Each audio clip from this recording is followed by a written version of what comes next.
السلام عليكم. اليوم غادي نشارك معكم اتاي صحراوي، وغادي نحاول نشرح لكم الطريقه ديالو. تبعوا معايا المراحل.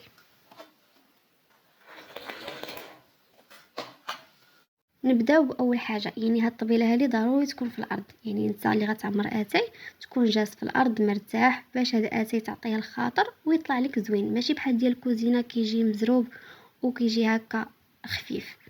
ونحتاجو اتاي والسكر والعلك وكويسات يكونوا صغار، وحتى البراد يكون صغير، وواحد المجمر اللي فيه الفاخر شاعل، ومقراش فيه الماء اللي يكون طايب. هادشي اللي غنحتاجو في هاد اتاي. ندوزو باش نعمرو اتاي. عندي هنا النوع ديال اتاي نوعيه ممتازه، اتاي شعره كيكون هكا رقيق. شعره ماشي بحال داك النوع المكركب، النوع المكركب ما كيصلحش. صافي غناخد واحد الكميه ديال اتاي وغنحطها في البراد. هنا بالنسبه للكميه ملي غتعمروا اتاي المره الاولى والمره الثانيه غتعرفوا الكميه بوحدكم اللي غتحتاجوا في هاد اتاي باش يجيكم مزيان.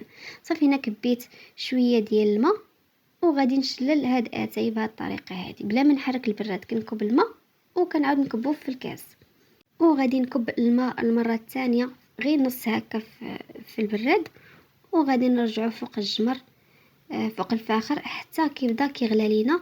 وغنشدو مباشره داك البراد وغادي نكبو في الكيسان بلا ما نحركوها. نتوما كتلاحظوا الطريقه راها واضحه في الفيديو. وهاد اتاي غادي نعاود نرجعو للبراد مره ثانيه. هنا غادي نكب الماء غير شويه المره الثالثه، وغادي نحرك البراد كما كتلاحظوا، نحركو مزيان، وغادي نشلل هاد اتاي. هذه هي التشليله الاخرى. انا درت معكم هاد المراحل غير باش نوريكم الا كان عندكم شي نوعيه ديال اتاي ما زويناش كديروا هاد المراحل كيصدق لكم اتاي مزيان. انا عندي اتاي نوعيه ممتازه كاع ما نحتاج هاد المراحل كامله. صافي هذاك اتاي اللي قلت لكم غادي نرجعو البراد، هنا رجعته وغادي نعمر على البراد ديالي ونحطه فوق الفخر حتى غادي يطلع. يبدا يبان لينا البراد كيدير الفقاعات هكا، كيغلى. صافي هاد جوج كيسان غادي نتخلص منهم، ما عندي ما ندير بهم. صافي غادي نحيدهم ونمسح الصينيه ديالي مزيان باش تبقى ليا نقيه.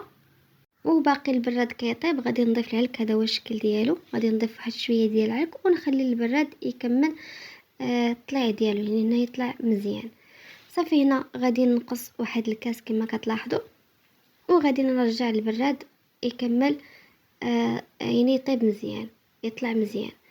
صافي وفي هذا الكاس هذا ضفت شويه ديال العلك، وغادي نبدا كنكب كاس في كاس بهذه الطريقه هذه راه واضحه باش نحصل على هذه الرغوه هذه. والدور ديال العلك كيعطينا واحد الاضافه، واحد المنه لهاد اتاي هذا، وكيساعدنا باش كنديروا هاد الكشكوشه. دغيا كنصايبوا هاد الكشكوشه هذه. صافي هنا من بعد ما طلع اتاي كنعاود نكبو في الكاس وكنضيف السكر.